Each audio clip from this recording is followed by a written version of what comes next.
Welcome to Westmont's Compelling Conversations. I'm Gayle D. Beebe, president of Westmont College. In Compelling Conversations, I engage scholars, leaders, authors, and members of our community in discussions that inform us about essential issues and encourage us to take meaningful action.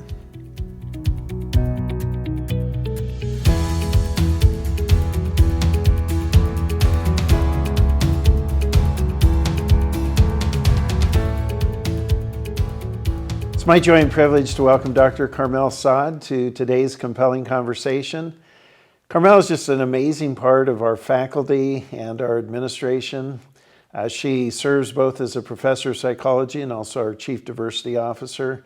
And throughout the years that she's been at Westmont, I've just learned so much from her, and I'm excited for you to learn from her today as well. Carmel, welcome. Thank you. Happy to be here. Carmel, let's jump right into the fact that you have the most amazing background. Your parents are immigrants. You settled in the greater Sacramento area. And let's just start there. What was it like to be in an Egyptian immigrant community growing up?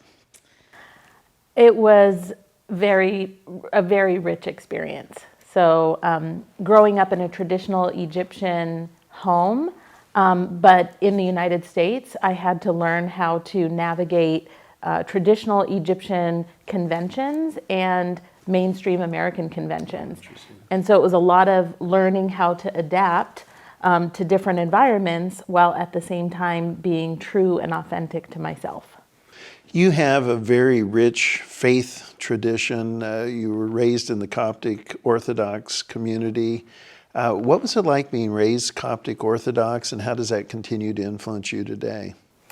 So Coptic Orthodoxy, as you know, has a long history, and it is a beautiful religion. There was a lot of community, so I didn't grow up around a lot of other Middle Eastern Americans at school or in, playing sports. But the Coptic Orthodox Church was not just a place to worship, but it was also a place to connect to other Egyptian Americans. And so it was very meaningful to me in that sense. But as I got older, I started to become exposed to other expressions of faith. And so I decided that I really wanted to explore the Protestant faith, because I thought that it had a lot of beautiful things to offer as well. So again, this theme is coming up of adapting and kind of making my journey my own. Well, of course, we first got to know each other as you were coming to Westmont. I had the privilege of interviewing you. Absolutely fascinating, memorable interview. You're a psychologist. What drew you into psychology, and then what drew you into the particular branch of psychology that you found most meaningful? I've always been interested in what makes people tick, and just really interested in the human mind. I think it's the intricacy and the sophistication of the human mind, especially when you compare it to lower order animals, is a testament to a living God. So I've always been enamored by understanding how the mind works and how our behavior plays out. So I've always had a natural inclination to psychology, but it wasn't until I was at UC Santa Barbara and I took a course from Dr. Hee-Jung Kim, who is still there, a well-known cultural psychologist. And she began to speak, and in her lectures, she was literally articulating all the things I had felt on a visceral level in my personal life growing up, but could never articulate verbally. Wow. And so I was hooked. Ever since I took that class, I wanted to understand how different cultures shape the human mind, the differences that people in various cultures have, but also the similarities that they have in common humanity. So I just became enamored and wanted to understand how, the power that culture has to shape the mind. Well, any conversation that I get to have with you inevitably comes to the issue or topic of implicit bias. Mm-hmm. And I remember hearing you teach on that. It's the first time I'd ever heard the phrase. Even if it was in circulation, I'd never heard it. And it was basically a description, the way I interpreted it, as we all have prejudice. And if we can recognize the way in which prejudice just gets formed, it would help us begin to get over some of the greatest impediments to community, which is often prejudices that we carry towards people we don't know. Right. What would you describe or give us just a working definition of implicit bias, and then the way in which you have found such great meaning in training different organizations and institutions in how to recognize and overcome implicit bias? Yeah, I think, well, implicit bias is just unconscious prejudice. Yeah. So growing up in any society, we absorb the messages given to us by media, family, friends, culture, even jokes and stories in the world around us. And the brain gravitates towards these messages because they streamline a very busy world. And so our brain is always trying to save time and energy. So any association that saves us time, this group is like ABC, that group is like XYZ, our brains naturally gravitate towards that. And it's adaptive in a certain sense. Even in an early evolutionary time, we had to look at someone and quickly determine if they were friend or foe. So usually if someone looked like me, they were probably from my same group and less likely to hurt me. And if they were from a different group, they probably looked different from me and more likely to hurt me. So even in this very early time, we already were associating look like me safe, not look like me dangerous. Okay. And so that was useful in a certain time and place, but I think nowadays we come across all sorts of individuals who aren't necessarily going to harm us or do anything, bad to us just because they look different. So I think it's less useful today to rely on those biases, and in fact, it's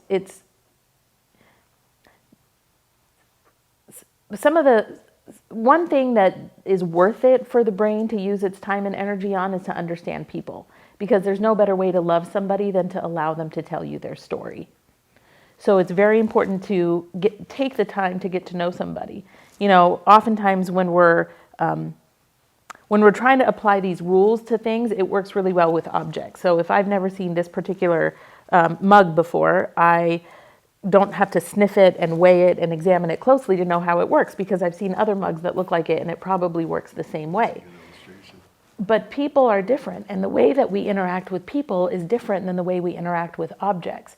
So I think it's very important to recognize that we may carry around these biases, that they're insidious because we don't know that we absorb them in early childhood. I mean, some researchers say that we absorb them as early as age 3.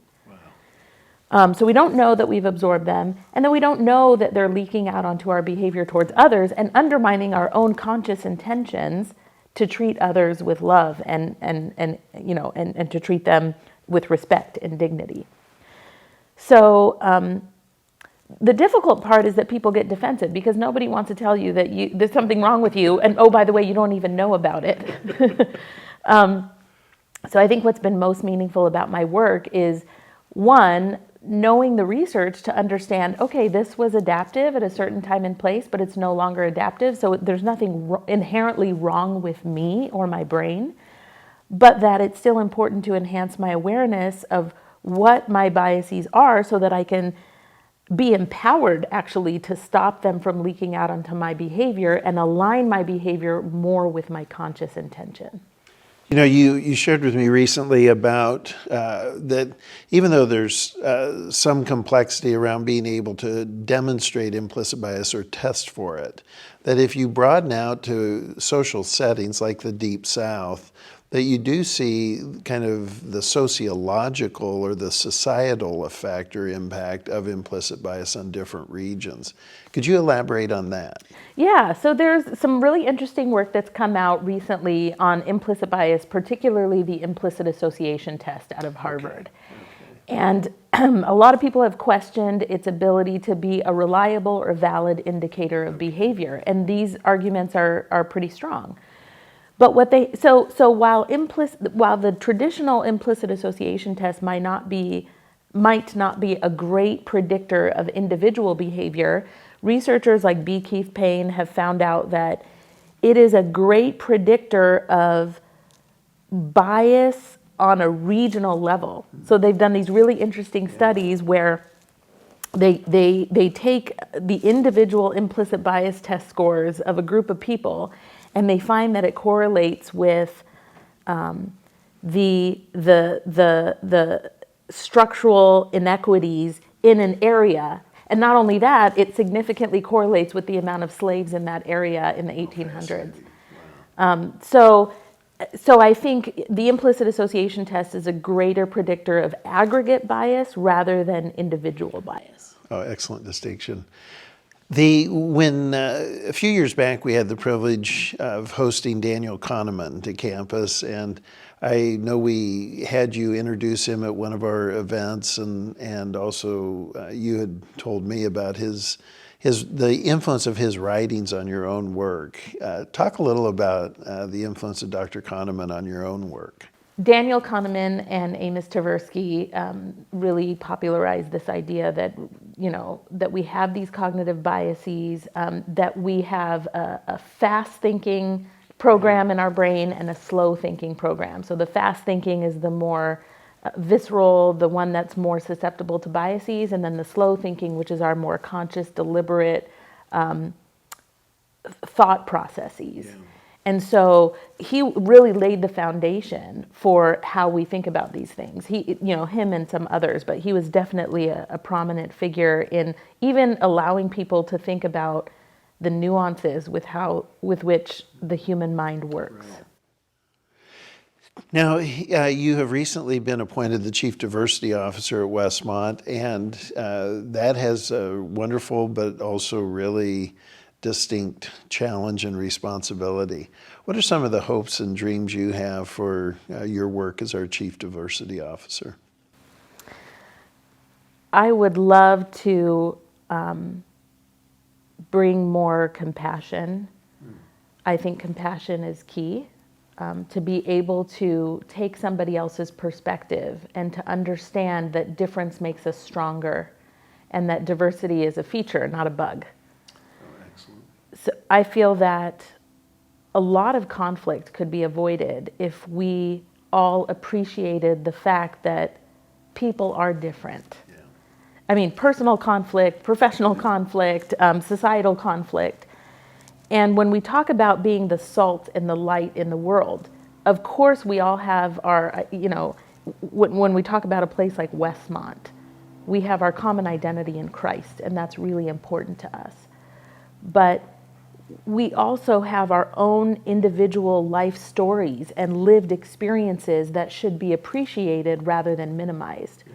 So one of my greatest areas of focus as Chief Diversity Officer is to really help people understand that our Christian identity is important, but we also have other identities that are important. And so when we talk about the salt and the light, we are different salts. We have different lights that illuminate the kingdom of God. Yeah. And so to appreciate people's lived experiences, I think actually fulfills God's will better. What do you think? Carmel, you've recently been appointed Chief Diversity Officer at Westmont, and tell us just a little bit about what you hope can be some of the key ways that you'll be able to influence the community and really shape the conversations we need to have. One of my biggest areas of focus as the inaugural Chief Diversity Officer is to help people understand that there's beauty in difference. Oh, that's great. I think it's very important to appreciate difference. A lot of conflict, whether it be personal conflict, professional conflict, social conflict, I think can be avoided if people really appreciated the fact that people are different. Yeah. If we can appreciate somebody else's story, if we can understand their perspective, even if we may not agree with it, I think we're better able to fulfill God's will for the world, because we are his salt and light, but we are different salts and different lights that illuminate his kingdom in different ways with different gifts. And so I think it's important for people to understand that diversity is a feature, not a bug. And I think if we can understand that people are different, that people lived a whole life before you met them, and to appreciate their story will actually allow us to be stronger as a community. Well, all three of my children had you as a professor at some point in their time at Westmont, And all three of them would talk about the way in which you create a culture of hospitality at the start of class every session.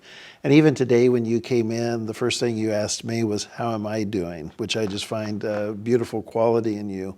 How do we create a culture of hospitality so that we actually invite people who are very different from ourselves to feel welcome, to feel at ease, to feel like they're actually loved and recognized? I think it starts with genuine compassion. So I think it's very important, again, to be able to take somebody else's perspective because you're curious about it. Some of the best leaders lead with compassion. And so I think that it's challenging because it requires one to get outside of their own head. But if we realize that Christ did the same thing, right? Christ associated with some unsavory people. We talk about prostitutes and tax collectors. I mean, he clearly was seeing the person for who they were and had a genuine love for them, even if he couldn't relate to that experience. And so if we're to be Christ-like, I think there should be a genuine desire to get to know somebody from their perspective. And so I think that fuels my own curiosity. I mean, I certainly love interacting with students and hearing their stories, and I feel a lot of times it enriches me just as much as I hope my life would enrich theirs.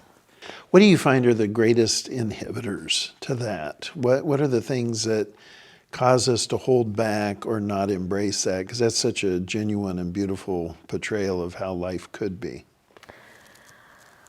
I think rigidity can be a huge factor. I think people get set in their own ways, whether it's based on their own past painful experiences or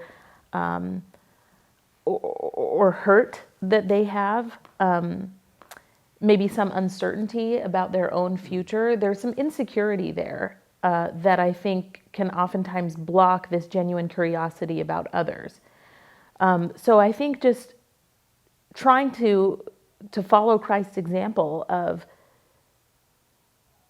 to love instead of to judge, right? To try and to view people as our brother and sister in Christ, but someone who's had very different experiences yet loves Christ nonetheless.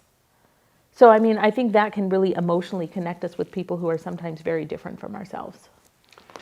Carmel, we talked just a few moments ago about Daniel Kahneman, and of course he started out in psychology and became famous as a behavioral economist, or really started the whole discipline of behavioral economics. It's made me wonder, what are new areas of study or new areas of intellectual development in psychology that might help us with the problems that are carried forward by bias and prejudice? Well, I think there's been a lot of work for several years now on the importance of appreciating difference and trying to steer away from colorblindness, which I think can actually pop up in unique ways in Christian communities specifically because of the focus on all of us being brothers and sisters in Christ. So, you know, Paul in Galatians said, you know, we are neither slave nor free, Jew nor Greek, male nor female, we're all brothers and sisters in Christ, which is true. But that doesn't obliterate our other identities, and I don't think that was Paul's intention. You can just look at, you know, it's not just we're neither Jew nor Greek, but we're neither male nor female. I wouldn't say that we're non-binary in Christ. Right. And in the same way, I don't think that we should forget about our unique lived experiences, race and ethnicity being one of those, that really allow us to contribute the pieces to God's puzzle. So, you know, I think it's very important to understand that it's a Christian calling to appreciate difference. Even in Revelation 7:9, it says, you know, there's a multitude of people, but they're from all different languages, all different nations, all different tribes. And so if this is the example set in the Bible, why wouldn't we want to aspire to that on earth? Well, one of the things I think is so unique about you is your capacity to really host difficult conversations in ways that are redemptive. And I think that that's a uniqueness to your personality and also your academic training. But it is just the way in which you approach life, and I just think it's a beautiful quality. As we look down the road, we know that we have a lot of work to do. Society at large has a lot of work to do. What are some of the initiatives that you hope that we'll not only be able to introduce, but truly embrace that would help us along that path? I think, again, compassion is key. Humility is key. Okay. I think a lot of the growth that I've done personally has come from challenges in life. Dinos Christianopoulos said, "You tried to bury me, but I was a seed." Interesting. And I always love that quote because in my case, I felt in some ways at some times in my life that I was being buried alive. But Christ was my water and I sprouted like a seed. That's beautiful. So I think in some ways that created a lot of humility in me. And I think that one of the key ways to fight rigidity and insecurity is humility, compassion, but also a genuine curiosity about the other. Yeah. You know, really wanting to understand another person's perspective and being open, you know, not being so rigid in your own ideologies. As you continue to settle into your life as a mother and as kind of further into your career, what are the ways in which being a new mother and has also enriched your appreciation of your students, of your discipline, and the way in which you approach your work? I think that motherhood is the greatest gift that I could have received. And the beauty and the curiosity that I see in my son and how he wants to know about the world has only heightened my appreciation for students' curiosity. That's great. It's allowed me to really connect with them on a different level. It's allowed me to take their perspective and to empathize with them, and to also hone my teaching skills. I mean, parenting is a masterclass in teaching. So I think being a mother has only made me a better teacher and also a better learner in life. Can I also add one thing to your last question? Absolutely. So you were asking about what are the qualities that we should aspire to socially and at Westmont. I think transparency is important too. Okay. So James Baldwin once said, "Not everything that is faced can be changed, but we can't change anything until it is first faced." Okay. And so I think it's very important to have, along with humility, in fact, maybe because of humility, a focus on transparency. So what can we share with our community? What can we hold ourselves accountable to as a community to be able to move forward together, right? To grow in our love for one another and in our love for Christ. You know, one of my experiences is there are limits on transparency in terms of you get into legal constraints or you get into what's appropriate to share in what context. How do you decipher that or sort that out in terms of what are appropriate levels of transparency? Because you can't just always disclose. And in fact, some of us have legal responsibilities about that limit what we can say in certain contexts. How do you balance that, the competing commitment of disclosure and transparency with obligation? Yeah, great question. I mean, I think if there's an obligation, there's an obligation. So with legal constraints, you want to be able to do your work faithfully and with integrity in response to the constraints that you're currently under. When I was talking about transparency, it's a lot more about sometimes I'll see people unwilling to be transparent because they're afraid of how it's going to make themselves look, and myself included, you know, even when I'm in front of students or in front of an audience or with a community organization that I'm working with. And I've almost always found that if I take the chance and if I'm humble enough to be a little bit more open, that it's infinitely better. so my worries about what they're going to think of me or how's this going to lead this program down the wrong path, it's always enhanced it, I think, because people can pick up on genuine transparency, people can pick up on good intent.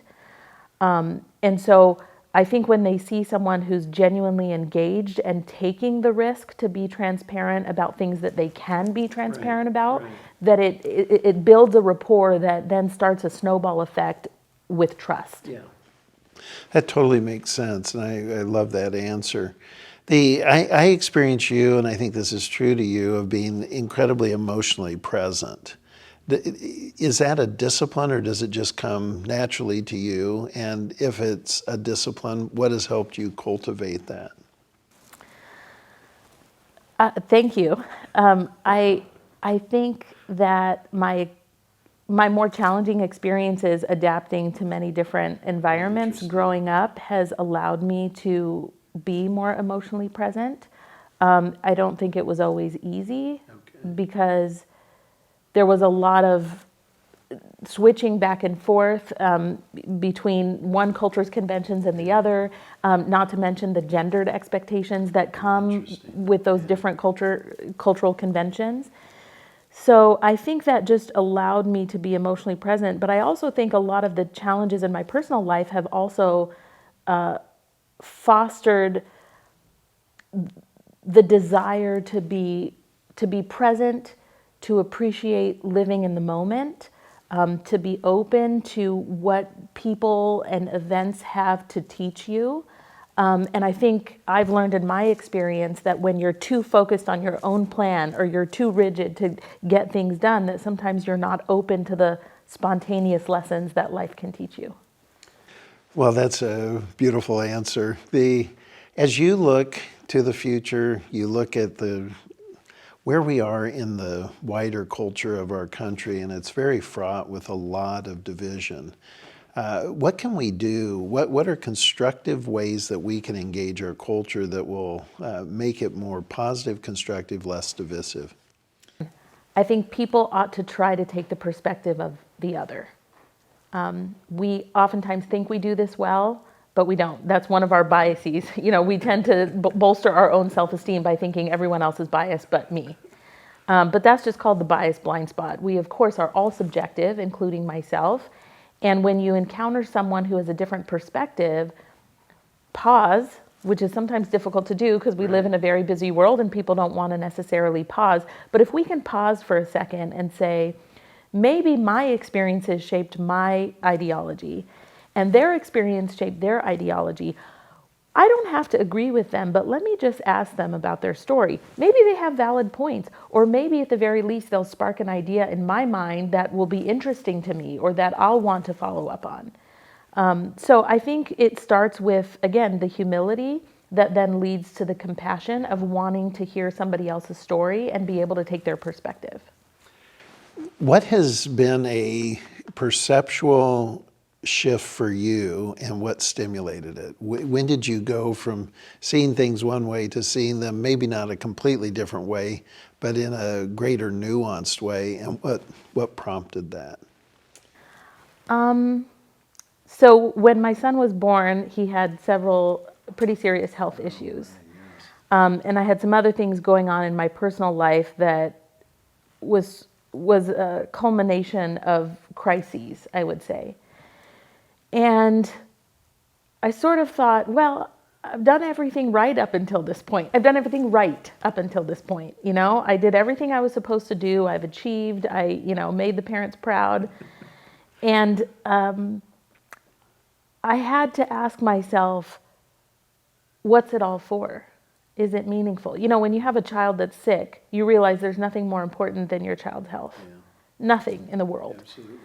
And so I think I really had to reevaluate a lot of aspects of my life and get to the root of what are my core values and how do I want to spend my time? We all have a finite time on this earth, and I think it was really about how can I fulfill God's purpose using my particular set of talents and skills. And so I decided to make several changes in my life. I decided to move more out of teaching and pursue this Chief Diversity Officer role. It really affected how I treated people around me. And I think, one of the reasons that it is so meaningful to me to be more emotionally present is because I think for a long time I was less emotionally present. Interesting. And so I think when things challenging happen and you re-examine what's important in your life, you really then focus on those things that you've now established are the most important things, which for me are God, faith, family, and my calling. It's beautiful. Do you mind talking, you don't need to name him by name, but do you mind talking to us just briefly about your son and the joy that has come in having him in your life? My son is amazing. In my objective opinion, he's the best son in the world. Without bias. Without any bias, because I'm a scientist and I'm objective about that. No, having children is a beautiful thing, Absolutely. But I guess I never really knew how much he would change my life in terms of how much I would learn about myself.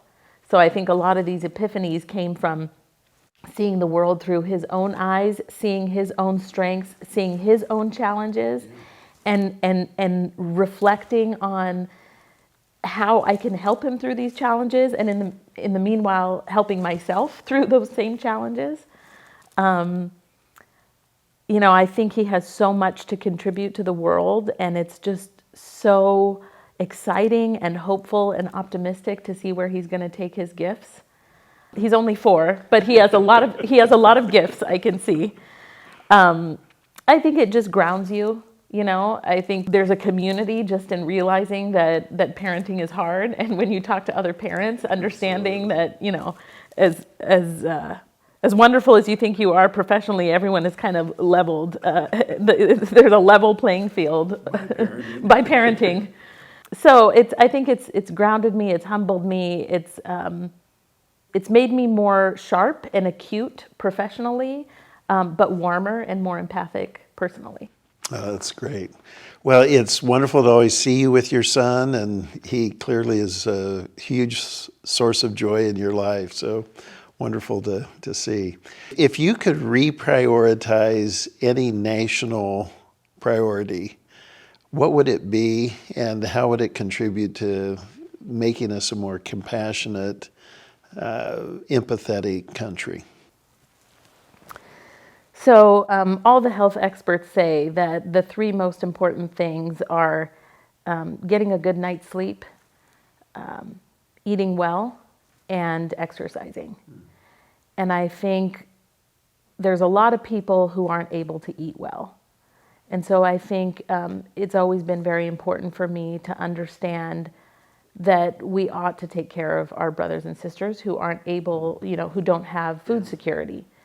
And so I think, initiatives to really help those who sometimes through no fault of their own have ended up in circumstances where they can't feed themselves or their family. So I think focusing on ending hunger in the world, food scarcity, is very important. And I think there's a lot of cognitive biases that come with it too. So you look at homelessness, you look at food scarcity, and you think, well, I've pulled myself up by my bootstraps, I've worked hard, and I can feed myself and my family. They should be able to do the same. But I think, again, that's lack of compassion, because a lot of times people end up in these circumstances through no fault of their own, and in fact could happen to you or me if a series of events happened in our lives. And so I think if you look at that, and then I think if you remember Christ's humility and Christ's selflessness to feed and to cloak others around him, is an inspiration for us to do the same. Carmel, hanging in your office is a quote, "I trust the next chapter because I know the author." What does that mean to you? As I was praying and hoping for some clarity and discernment in starting the Chief Diversity Officer role, there were 2 things that were very encouraging. One is the hiring of Dr. Kim Deneau as provost. Dr. Deneau is accomplished and established and a lovely person, and she's a woman of color. And when we heard that she was coming to Westmont, I was telling my students, hey, we're going to get this wonderful woman as this new provost, and she's going to be really inspirational. And in my mind, I knew all the research about having a woman of color, a woman or a person of color, but especially a woman of color in a leadership position can be very inspirational to students of color and to female students in knowing what they could aspire to. But what I wasn't prepared for, because I had my scientist hat on, is how much it would emotionally impact me. Oh, wow.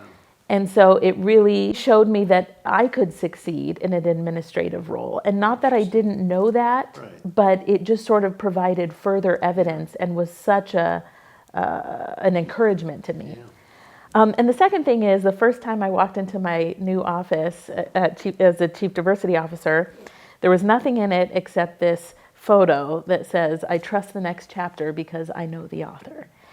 And I think in all of my re-examination of my life purpose and my focus on how I want to use my skills in the future, I really had to learn how to rely on myself more, how to trust myself more, how to really lean into my abilities, that, you know, the gifts that God gave me. And a lot of that was just being able to be more comfortable in myself, no matter the uncertainty of the future. Yeah. And so when I saw that, I thought somebody may have left it, whoever was in the office before me, and I just thought, this is maybe an accident, but maybe not, because this was very encouraging to me to say, whatever comes, the joys and the challenges that will inevitably come as Chief Diversity Officer, that I know myself and I know that I can handle it. Carmel, as we finish our conversation today, you have had a huge impact on Westmont, but would you take just a moment to talk about the impact that Westmont has had on you? Definitely. I wasn't sure what to expect coming to Westmont, honestly, because I had been raised in the Coptic Orthodox faith, and I didn't go to Christian liberal arts colleges. I went to UC Santa Barbara for undergrad and UC Davis for grad. And so I didn't have a lot of experience in Christian higher ed. I wasn't sure what was in store, but the longer I spent here, the more I formed really deep connections with people. I saw them live out their faith in such a genuine way that it inspired me to join them. And no one ever proselytized to me. No one ever pressured me in any way. And they say that, you know, you oftentimes draw closer to God in difficult experiences in your life. So when I had challenging experiences in my life, and when I had to re-examine my values, I thought about, how do I want to live out my faith, not just for me, but for my son? Yeah.